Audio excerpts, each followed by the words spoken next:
Episode 98, the boss lady brought back a wild man Pounce and give a kiss.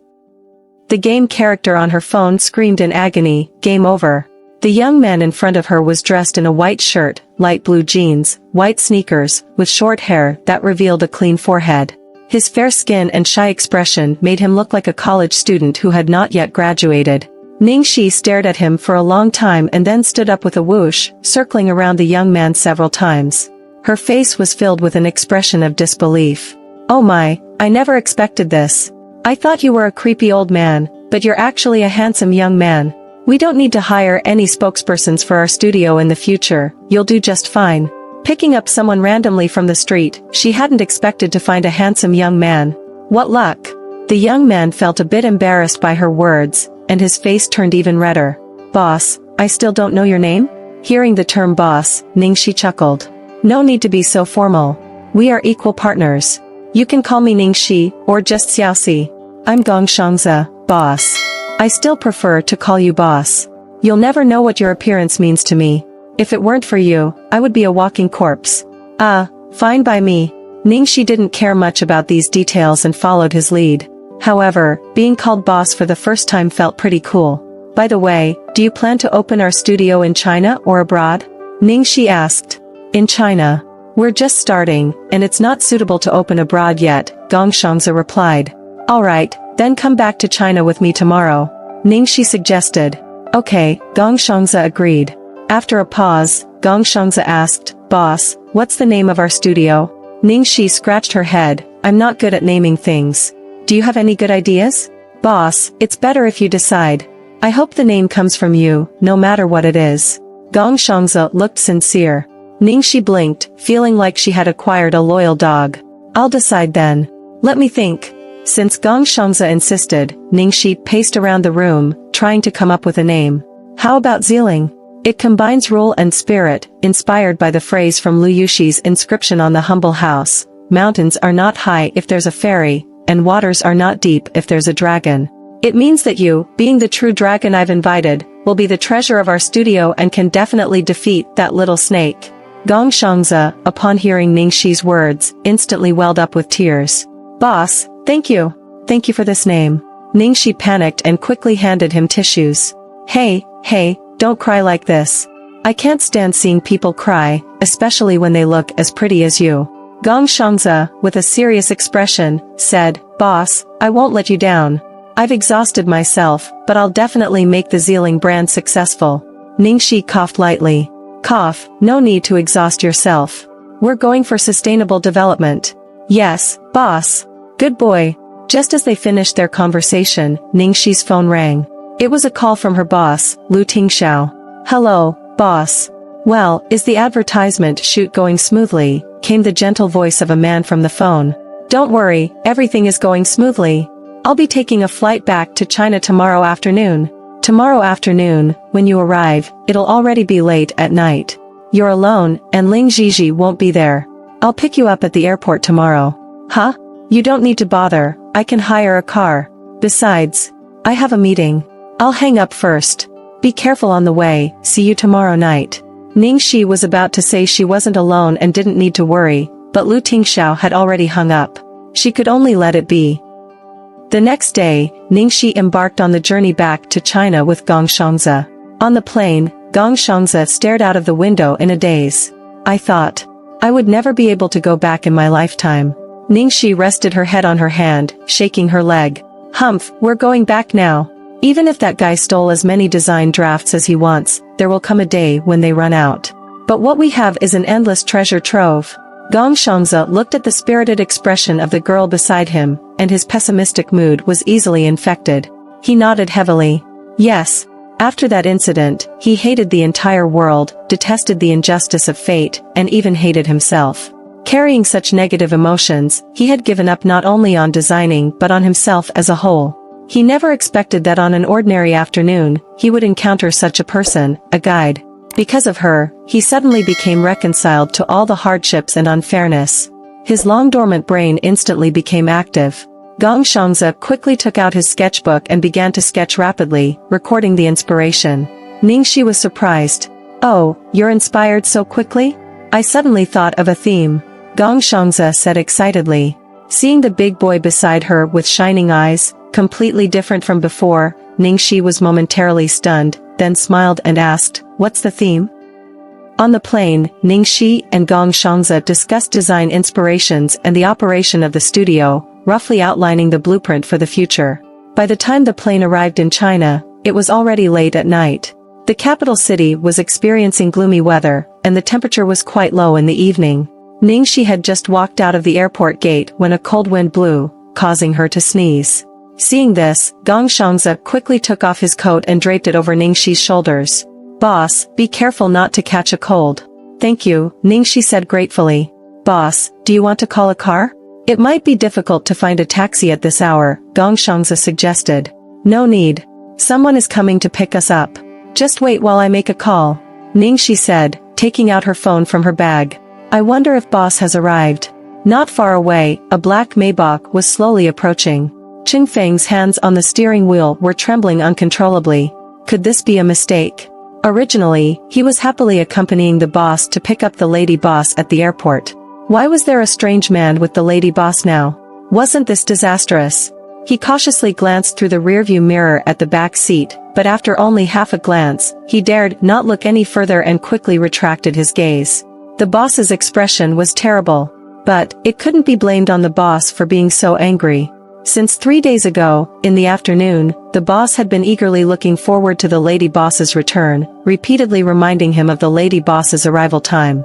The boss was worried that the lady boss might not like airplane food, so he told Qingfeng to prepare a late-night snack. Also, because it was cold in the capital city, he asked Qingfeng to have a blanket ready in the car. It was meticulous. These days, every time the boss called, he knew it was about matters concerning the lady boss. It had only been a few days, and the boss was so nervous that it seemed like they hadn't seen each other in years. Qingfeng even felt tortured as someone who had a girlfriend.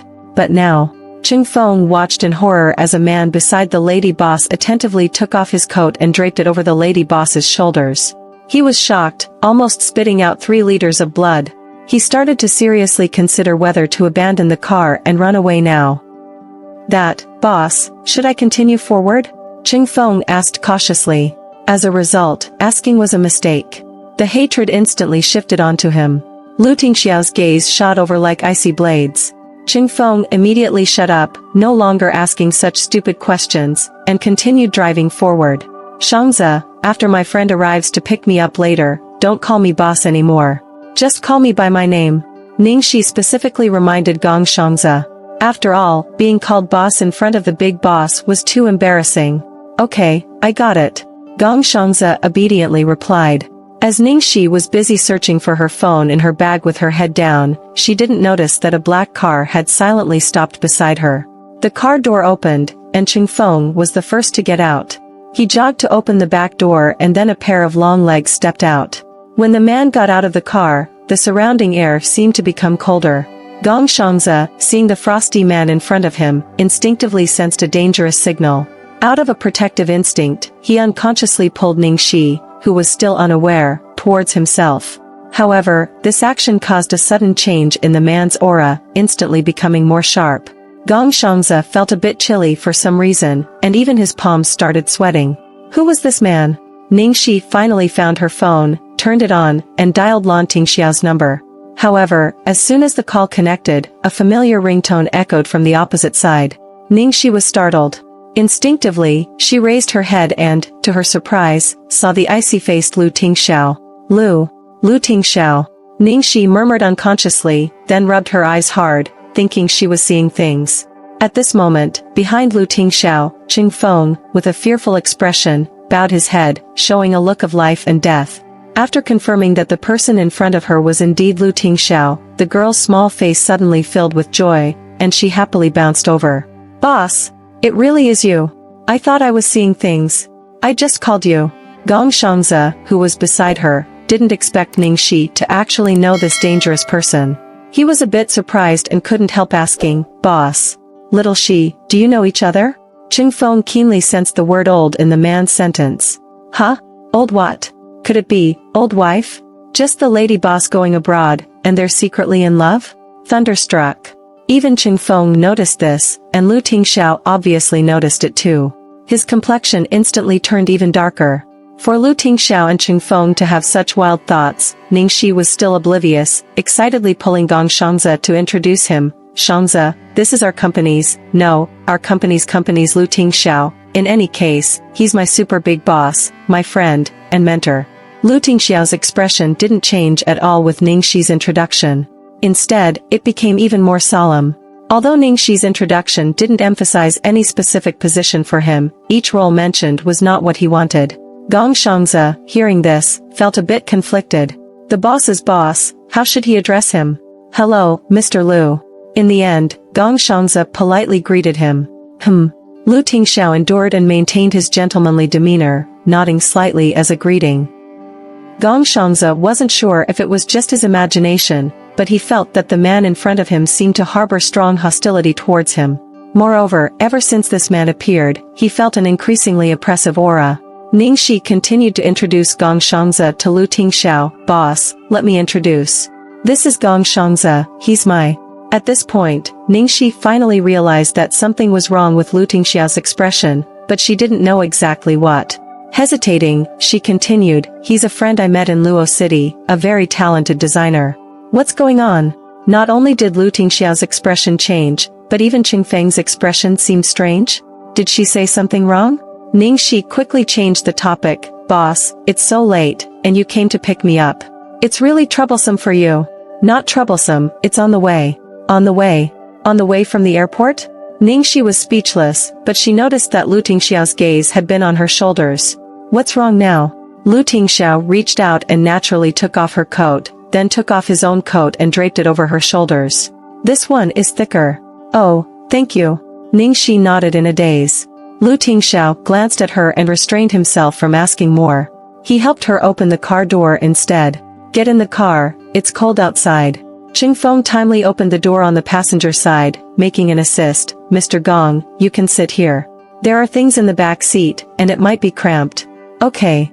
Gong Shangze was straightforward and didn't think too much. He directly sat in the front passenger seat. The car started to move slowly, and for a while, no one spoke. Lu Tingxiao discreetly looked at the young man in the front passenger seat. He had a clean and handsome appearance, seemingly around the same age as Ningxi. Although he didn't want to admit it, the two of them looked quite compatible when standing together just now. If he wanted to know what their relationship was, it was just a matter of one sentence. However, no matter how he tried, he couldn't ask. He was nameless and had no qualifications to inquire about her private matters. Ningxi, even if she was slow, sensed that Lu Tingxiao's mood tonight was not good. So, she didn't dare to speak rashly. Thus, the carriage was filled with an eerie silence, and the atmosphere became strange. At this moment, deep in Ching Feng's heart, only one mournful cry echoed, "Second young master, come back quickly. I can't bear this alone." Sneeze. Ningxi might have caught a cold outside, and she sneezed. Lu Tingxiao pinched his brow, adjusted his mood slightly, and finally broke the silence. Ching Feng, increase the air conditioning temperature. After saying that, he took out a blanket and covered Ningxi's legs. Then, he handed her the prepared late-night snack. Ningxi was a bit bewildered by Lu Tingxiao's consecutive actions. Boss, you're too well prepared. Your subject is truly honored. No need to be honored. You've done well this time, you deserve it. Ningxi took the food box and sneakily glanced at Lu Tingxiao's expressionless face. It was not very convincing. Really? But, why do I feel like you're not very happy? Since she saw him earlier, she felt that his state was not right. Lu Tingxiao took a deep breath, attempting to control the childish emotions he despised in himself. I'm not unhappy. Lies. Clearly, you're not happy. Ningxi mumbled while biting her chopsticks. As soon as she finished speaking, her peripheral vision unintentionally fell on Gong Shangze, who was in the front passenger seat. Oh, Gong Shangze. She suddenly thought of a possibility that she had never considered. Could it be that boss here is jealous? This shouldn't be possible, right? She just introduced him as a friend she recently met, right? Well, instead of guessing randomly, why not try to find out? Ningxi's eyes rolled, and she found a topic. Boss, guess how I met Shangze? As Ningxi spoke, she secretly stole a glance at Lu Tingxiao's expression. Surprisingly, he's really jealous. Looking at Lu Tingxiao's almost unable to hide it black expression, Ningxi rubbed her forehead. It was really a bit amusing. In her mind, Lu Tingxiao's image had always been tall, majestic, domineering, mature, and stable. She never thought he would be jealous of a beggar. She hadn't even considered it. Well, it was her fault too. She forgot that after Gong Shang's transformation, this image was quite appealing to young girls. What? Lu Tingxiao had an expression that seemed both eager to know and not eager to know, looking very complicated. Ningxi propped up her chin, watching the big devil's expression, which became cuter the more she looked at it. She almost wanted to pounce over and give him a kiss. I found him on the street. Found? Hearing this answer, Lu Tingxiao's expression was obviously stunned. Yes. Didn't expect that, right? In the front passenger seat, Gong Shangze heard their conversation and laughed. If it weren't for Xiaoxi, I might still be begging on the streets of Luo City now. Hearing this, both Lu Tingxiao and Ching Feng were somewhat surprised. Especially Ching Feng, who originally had all sorts of romantic fantasies about an exotic encounter and the sparking of love, and finally returning together. He never thought it would be such a miraculous situation. Indeed, one couldn't use normal human thinking to deduce the situations involving the boss lady. Seeing that Lu Tingxiao's attention was finally diverted, Ningxi started to explain how she met Gong Shangze. After the advertisement shoot, I was planning to go shopping that day, wearing my newly bought clothes, feeling proud. However, a beggar from the opposite side actually said to me, "Ugly," and I was so angry. Ningxi vividly described the story to Lu Tingxiao, who did not show any impatience. He maintained a focused expression, responding and asking questions at the right times, occasionally guiding Gong Shangze to say a few words. The atmosphere in the car suddenly changed from winter to spring. Ching Feng heaved a sigh of relief. The crisis was averted, and the boss's rationality finally returned. So that's how it is. So, Shangze is not only my new friend but also my future business partner. We decided to establish a fashion design studio. I provide the money, and he provides the effort. Hearing this, Lu Tingxiao, who had been tense all night, finally relaxed. No wonder the two returned together. Why did you suddenly want to open a studio? Lu Tingxiao asked. Of course, it's because of you. In addition to acting, she suddenly had other ambitions, thanks to him. Ningxi thought for a moment and then replied, "It's not sudden. I had this plan before. It just so happened that the endorsement fee for the perfume advertisement came down, and coincidentally, while strolling around, I picked up a designer I've been a fan of for a long time. It's fate." Even she felt that her luck was too incredible.